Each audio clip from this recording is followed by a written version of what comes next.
Oh ya.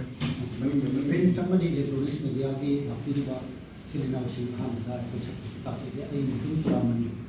ite kai ini secretary administration and ai get pambiriba now KKL kami pakan lukki general secretary pambiriba mukai mapa aduga election ite kai ini women ni executive member ni aduga woi da pambiriba Gamba ke Gomsa Vice President ite kai ini koi masigi koi na tawjariba race meet si maruwaina ite tribe union Walmaite Council KKL aduga global manipuri maite diaspora hai bata hai manipuri diaspora ayam sina wanadana koi campaign for a better Manipur with equal status hai ba things da November ki tang undagina December tang undagina mioi lang mangagi campaign nama masih target si yuna na ba biskol campaign mai ko so ni bani biskol si huduk pun tawjari bai maram di maina schedule di lista chanba adu ma tribe amagi manunda yawada bani ha se masih export ko da bani ha se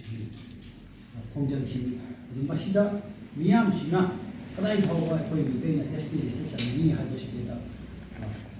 Iwai werke hai khang na bai dang tam sport ke ben sha du sakhi bani adibu akoina expect tawam da ba November ki tang kundagina technical gi oiba kitang asoiba leram magasu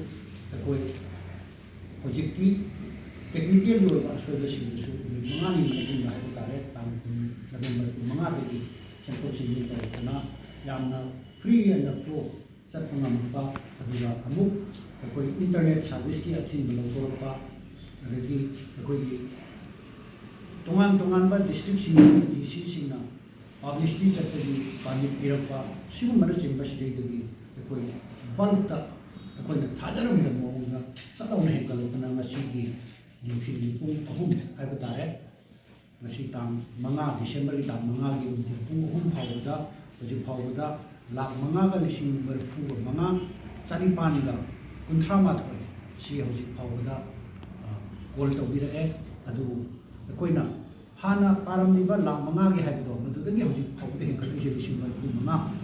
something lising barfu da ni chang da mani he kala ni adu koina masi target si yau de ha lep kadra hai bo apam di koi yang da thamjani bo apam si kai mahar kan da hoji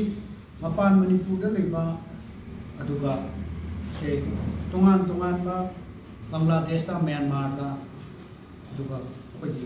malem gi mapam ate mapam sing da lei ko mayam sing si koina bu to par lei ni na koi hari ba target si hen na maximum adu mayam na to birak do madu yana na bai da mata ai mai koi target si yo so ai koi biskol campaign si da tum satha sakini aduga full swing da koi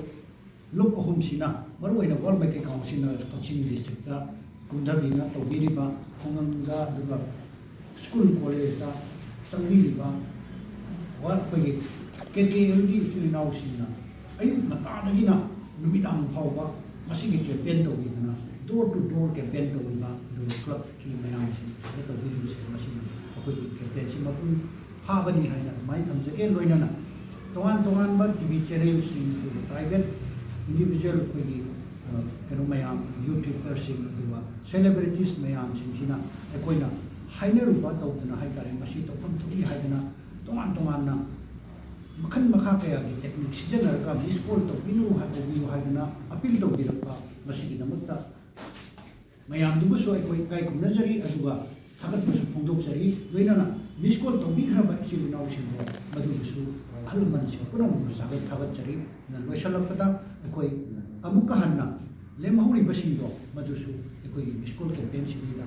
saru ya biu soidana biskol pibiu ai wa pam du thamjage duga minister MLA sing bureaucrat sing tongan ba sing phamda le biri ba sing na su na support to biu ai wa pam thamjage aduga ani su bada ai inau mamkhai ngapa kangai pa kan maluki secretary general ni na thabu biri bada muka sinajan Halo saya Dum hai saya मैं अखोई जिक तौरिबा मिसको campaign सी अखोई target सुरे हैरगसु अखोई लोइसिन किरोय अखोई थमजगिबा December की तांग कुंभो अखोई दुम मखा चथगी जेनि अदुगा अखोई आइना मयाम दो बिजनिंग मेसेज ती अखोई मणिपुर दे लेबा पब्लिक सिंग लोइदमा पार्टिसिपेट तौबिरो सी अखोई फ्यूचर गी ने अखोई हौरक फ्यूचर कन्ननबगी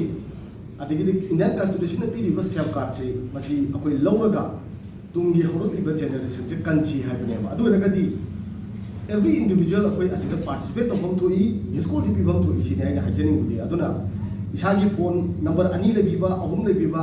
अदगी मरु मपांग कैरो लेकाय द लेबा मसिगी अवेयर ओइदरिबा खंगसु तौद्रिबा हाइबा तारे मखोई सिंग अदो सुजोय सोइदना मिसकोल से तौबियु अदुगा अखोई पिरिबा टारगेट से सिदगी हेना अखोई 100% अचीव तौरगा मणिपुर लेबा प्रजा पुनमकना हारिबा अखोई शेड्यूल ट्राइब की कैटेगोरी सिदा चनबदा मसिगी अखोई सेफ्टी की कनो से प्रोटेक्शन जे लौबदा लोइनमकना सरुक यामिनरगा अखोई अमत ओइन नुसी चांगन लेनबगी लंबी लामिनसे हाइबा थमसे